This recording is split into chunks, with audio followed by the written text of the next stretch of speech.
kita melanjutkan pembahasan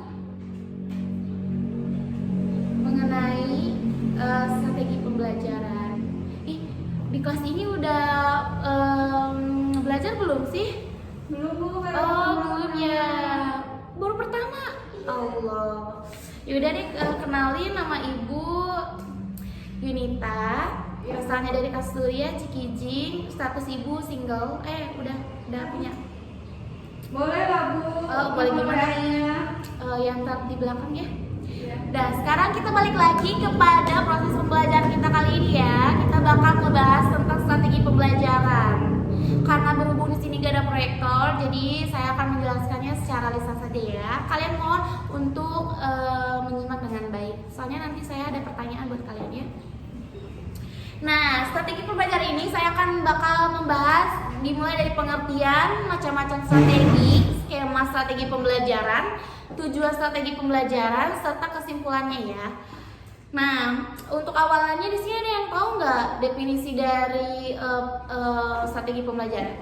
Tahap-tahap untuk mencapai proses belajar Bu. Oh ya, bagus. Ada yang lain? Nggak ada ya? Ya udah. Ya, apa yang dikatakan siapa namanya? Ciki ya. Ciki, itu mendekati ya. Ya Bu. Nah, di sini Ibu bakal menjelaskan lebih rinci bagaimana strategi pembelajaran itu. Strategi pembelajaran itu adalah suatu kegiatan pembelajaran yang harus dikerjakan guru dan siswa agar tujuan pembelajaran dapat dicapai secara efisien dan efektif. Dalam strategi pembelajaran terkandung makna perencanaan.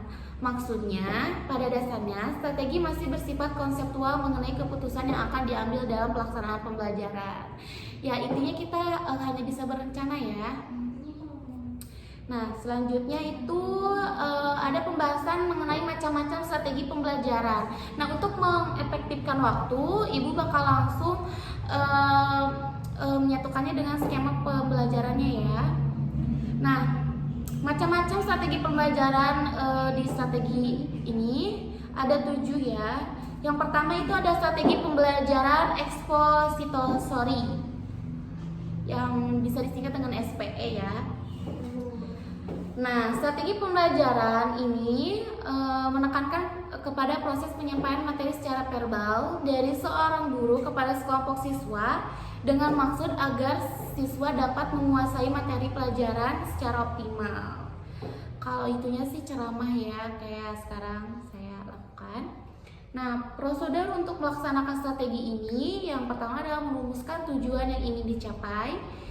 Yang kedua adalah kuasai materi pelajaran dengan baik. Yang ketiga adalah kenali medan dan berbagai hal yang dapat memengaruhi proses penyampaian. Nah, di setiap strategi pembelajaran itu pasti ada keunggulan serta kelemahannya. Nah, untuk keunggulan dari strategi ini, guru bisa mengontrol urutan dan keluasan materi pembelajaran. Dan untuk kelemahannya itu sendiri, karena lebih banyak disampaikan melalui ceramah, maka akan sulit mengembangkan kemampuan siswa dalam sosialisasi serta kemampuan berpikir kritis.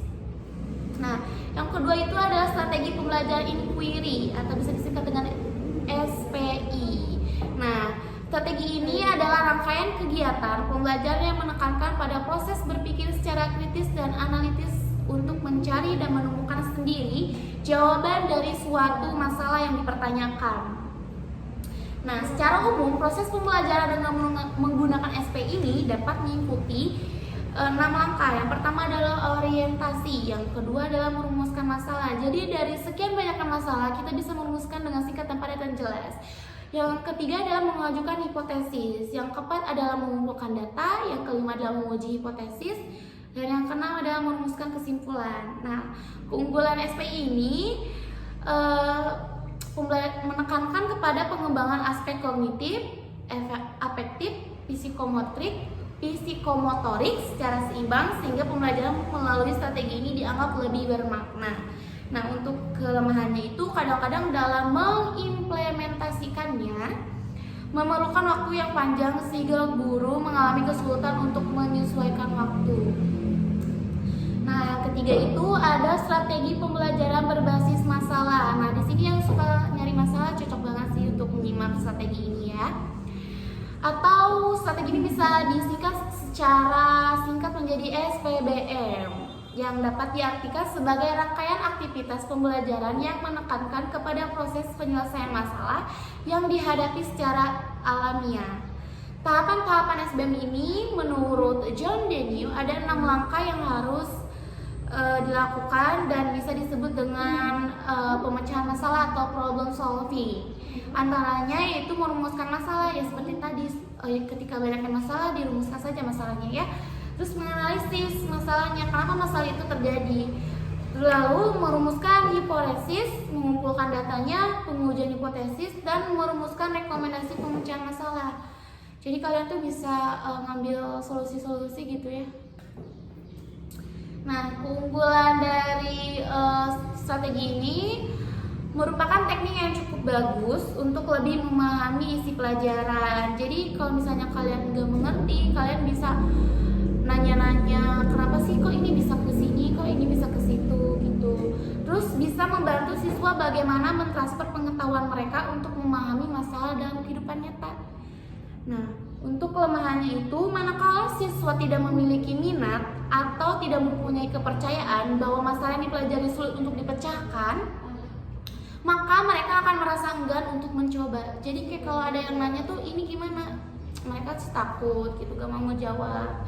Nah, keberhasilan strategi pembelajaran ini melalui problem solving membutuhkan waktu yang cukup lama dan untuk persiapannya ya. Nah, yang keempat itu adalah strategi pembelajaran peningkatan kemampuan berpikir atau bisa disingkat dengan SPPKB. SPPKB adalah model pembelajaran yang bertumpu pada pengembangan kemampuan berpikir siswa melalui telaah fakta-fakta atau pengalaman anak sebagai bahan untuk memecahkan masalah yang diajukan. Terus ada tahap 6, ada 6 tahap dalam SPPKB, yaitu yang pertama adalah tahap orientasi, yaitu pengenalan, tahap pelacakan, tahap konfrontasi, tahap inquiry, tahap akomodasi, serta tahap transfer.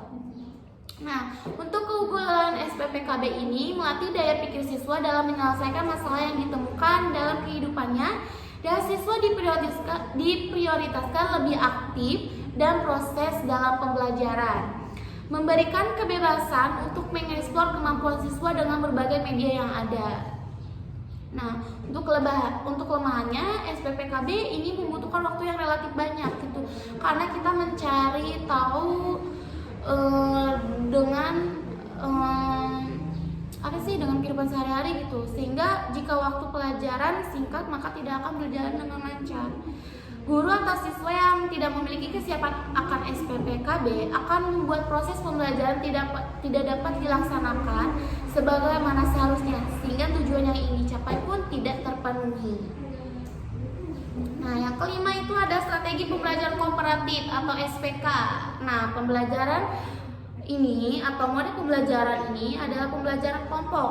Rangkaian yang kegiatan dalam pembelajarannya dilakukan oleh siswa dalam kelompok-kelompok tertentu untuk mencapai tujuan pembelajaran yang telah dirumuskan. Ada 4 unsur penting dalam SPK. Yang pertama itu adanya peserta lah ya, adanya aturan kelompok, adanya upaya belajar setiap anggota kelompok, dan adanya tujuan yang harus dicapai. Dan tahapan atau skema yang dapat dilakukan di SPK itu sendiri adalah menyampaikan tujuan serta memotivasi siswa, penyajian informasi, atur siswa menjadi kelompok belajar, membimbing kelompok belajar, evaluasi, dan berikan penghargaan. Seperti halnya ketika kita bikin presentasi gitu dan menyampaikan di depan teman-teman, pastinya itu ada feedback serta tanggapan, evaluasi, dan akhirnya diberi applause. Nah, keunggulan dari SPK ini, siswa tidak terlalu menggantungkan pada guru, akan tetapi dapat menambah kepercayaan kemampuan berpikir sendiri, menemukan informasi dari berbagai sumber, dan belajar dari siswa lain. Misalnya, aku tuh ngertinya soal ini aja, kamu ngertinya soal itu aja. Nah, kita bisa bertukar informasi melalui hal itu ya. Nah, untuk kelemahannya SPK ini, walaupun kemampuan bekerja sama merupakan kemampuan yang sangat penting dalam strategi ini, akan tetapi masih banyak aktivitas yang ya di real life-nya tuh masih ada yang pengen, ada yang ya udahlah dari aku aja, misalnya patungan fotokopinya, ada yang belajar, ada yang nyari tahu, ada yang gimana gitu ya. Ya intinya masih ada individual lah. Oleh karena itu idealnya melalui SPK siswa belajar bekerja sama, dan siswa juga harus belajar bagaimana membangun kepercayaan diri untuk mencapai kedua hal itu dalam SPK. Memang bukan pekerjaan yang mudah, jadi harus emang benar-benar bekerja sama tuh perlu ya. Nah, yang keenam ada strategi pembelajaran konseptual atau CTL. Conceptual Teaching and Learning adalah sistem pembelajaran yang cocok dengan kinerja otak untuk menyusun pola-pola yang mewujudkan makna dengan cara menghubungkan muatan akademis dengan konteks kehidupan sehari-hari. Dengan cara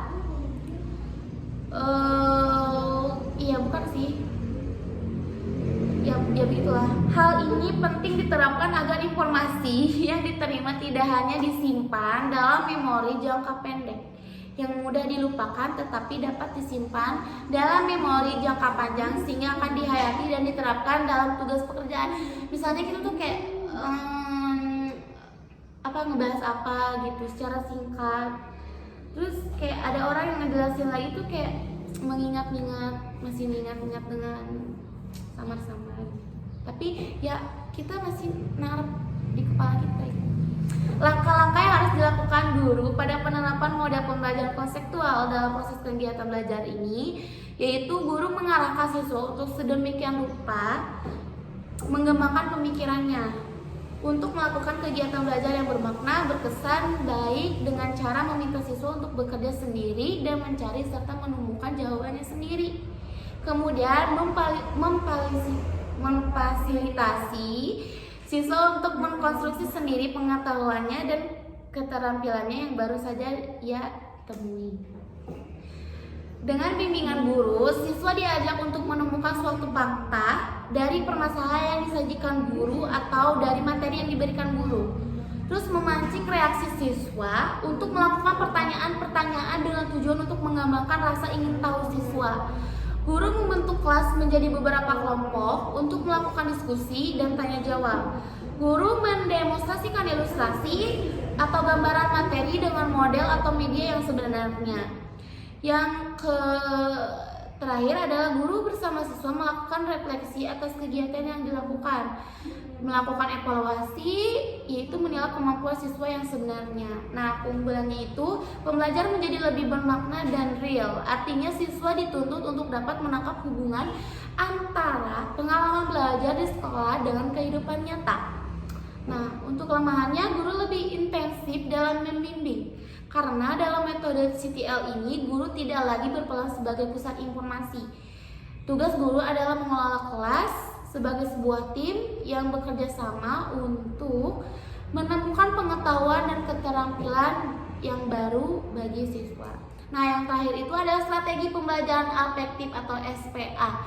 Nah, ini merupakan suatu metode dalam proses pembelajaran yang menekankan pada nilai dan sikap yang diukur. Oleh karena itu menyangkut kesadaran orang yang tumbuh dari dalam. Nah, skema atau model pembelajaran SPA ini meliputi model konsiderasi, model pembentukan rasional, klasifikasi nilai, pengembangan moral kognitif, model dan serta model non-direktif, di mana dalam setiap modelnya itu juga memiliki langkah-langkah yang berbeda. Nah, kalian bisa searching sendiri ya. Nah, untuk keunggulannya mengembangkan potensi peserta didik dalam hal nilai dan sikap, menjadi sarana pembentukan manusia yang beriman dan bertakwa kepada Tuhan Yang Maha Esa, berakhlak mulia, sehat, berilmu, cakap, kreatif, mandiri, dan menjadi warga negara yang demokratis serta bertanggung jawab. Nah, untuk kelemahannya itu sulit melakukan kontrol karena banyaknya faktor yang dapat mempengaruhi perkembangan sikap seseorang. Nah, selanjutnya apa sih tujuan strategi pembelajaran itu sendiri? Nah, setiap kegiatan belajar mengajar mempunyai sasaran dan atau tujuan ya. Tujuan itu bertahap dan berjenjang, mulai dari yang sangat operasional dan konkret, yakni tujuan pembelajaran khusus, tujuan pembelajaran umum, tujuan kurikuler, tujuan nasional, sampai pada tujuan yang bersifat universal. Persepsi guru atau persepsi anak didik mengenai sasaran akhir kegiatan belajar mengajar akan mempengaruhi persepsi mereka terhadap sasaran antara sasaran yang lain. Sasaran itu harus diterjemahkan ke dalam ciri-ciri pelaku kepribadian yang didambakan, sebagaimana seperangkat komponen yang saling bergantung satu sama lain untuk mencapai tujuan. Sebagai suatu sistem belajar mengajar meliputi sejumlah komponen antara lain pendekatan, situasi, dan evaluasi kemajuan belajar. Agar tujuan itu dapat tercapai, semua komponen yang ada harus diorganisasikan dengan baik sehingga komponen itu terjadi kerjasama ya. Yang nantinya guru dan siswa dapat memahami satu sama lain dan pembelajaran pun tersampaikan dengan baik dan karena keduanya sudah saling memahami. Nah, ada pertanyaan? Tidak ada? Oh ya udah. Nah, lanjut aja kesimpulannya ya. Strategi pembelajaran merupakan pola yang berisi tentang rentetan kegiatan yang dapat dijadikan pedoman agar kompetisi sebagai tujuan pembelajaran dapat tercapai secara optimal. Nah, dari berbagai macam strategi yang disebutkan dan dijelaskan, kita bisa menerapkannya sesuai kondisi dan kebutuhan siswa atau pengajar yang ingin memiliki strategi tersendiri dalam mengajarkan muridnya. Namun tentunya pengajar harus tetap mencoba berbagai strategi yang berbeda agar kita bisa melihat potensi murid atau kelas lebih condong ke arah metode pembelajaran seperti apa. Nah, untuk hari ini karena ada rapat juga ya, dan tidak ada pertanyaan apapun, Ibu cukupkan sampai materi ini. Kita lanjut nanti minggu depan dengan materi yang lainnya ya. Assalamualaikum warahmatullahi wabarakatuh.